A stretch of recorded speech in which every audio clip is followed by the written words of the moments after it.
এবার বাজারের অবস্থা মোটামুটি আমদানি যথেষ্ট পরিমাণে আছে চামড়ার, আলহামদুলিল্লাহ।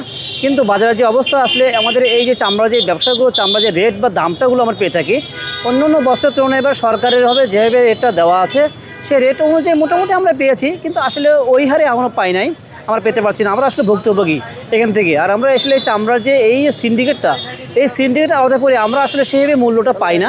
কষ্ট করে আমরা যে বাজারটা এসে চামড়া সেল করে যাই, কিন্তু আমাদের সেই বিক্রেতার কাছে মানে যারা কেটে নেয় সেই অনুযায়ী আমাদের টাকাটা আমাদেরকে দেয় না।